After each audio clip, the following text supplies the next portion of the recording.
नमाज है। और ये क्या नमाज है? वाजिब। क्या नमाज है? वाजिब। वाजिब के लिए इतने लोग हाजिर हो गए। साल में 2 बार नमाज, ईद और बकरीद।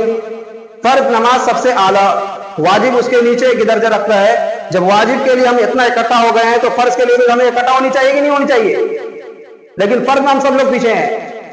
इसी तरह जनाजे में देखिए पूरे लंबी लंबी सफे लगती है, लेकिन फर्ज नमाज में गायब रहते हैं। और बहुत सारे ऐसे लोग हैं जो जनाजे की नमाज में बाहर खड़े रहते हैं, फर्ज नमाज को छोड़ देते हैं।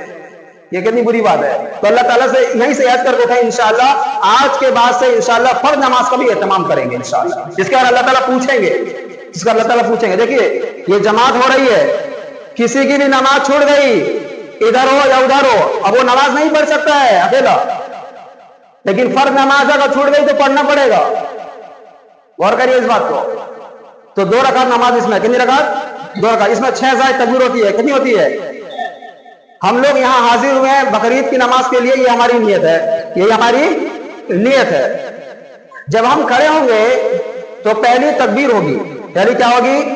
तकबीर। पहले समझ लीजिए पहले रकात में 4 तकबीर होती है। कितनी तकबीर होती है? 4 तकबीर। 2 तकबीर में हाथ को नीचे रखना है और पहले और आखिर में जो है आपको जो है इस पर अमल करना है। कैसे? सुन लीजिए।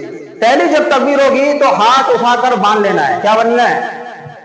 हाथ उठाकर बांध लेना है। उसके बाद सना पढ़ना है, सुब्हानक अल्लाहुम्मा व बिहम्दिका व तबारक अस्मुका व तआला जद्दुका व ला इलाहा गैरुक। उसके बाद 2 तकबीर होगी, हाथ उठाकर छोड़ देना है। फिर उसके बाद ये 2 तकबीर होगी, हाथ उठाकर फिर बांध लेना है। किरात होगी, फिर रुकू होगी। समझ में आ गया भाई? देखिए ये 4 है, चारों में पहले में बांधना है, चौथे में बांधना है, दूसरे और तीसरे में नीचे गिराना है। हो गया भाई? सब समझ में आ गया? कितना आसान है बताइए। लोग कहते हैं हमें नहीं मालूम है नमाज, कितना आसान है। देखिए एकदम सीधा सीधी बात है। एक में बांधना है, चौथे में बांधना है, 2 3 में गिराना है। हो गया? कितना आसान है भाई, कोई टेंशन नहीं है। उसके बाद दूसरी रकात में जब आप खड़े होंगे फिर किरत होगी।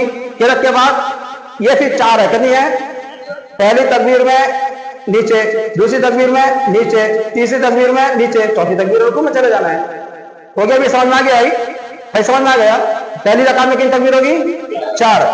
पहले में और चौथे में क्या करना है? बांधना है। और 2 और 3 में क्या है? नीचे करना है। और जब दूसरी रकात में ये 4 है, चारों में पहले, दूसरा, तीसरा में नीचे हाथ डालना है और चौथी तकबीर में जो है आपको ये करना है। ये बात हो गया। उसके बाद फिर जब नमाज खत्म होगी खुतबा होगा, इत्मीनान से सुनिएगा। खुतबा के बाद जो आपके चंदा जो भी करना है वो करेंगे। उसके बाद दुआ होगी, आप अपने बात मुबारकबाद देकर इत्मीनान से आप लोग निकलेंगे इंशाअल्लाह।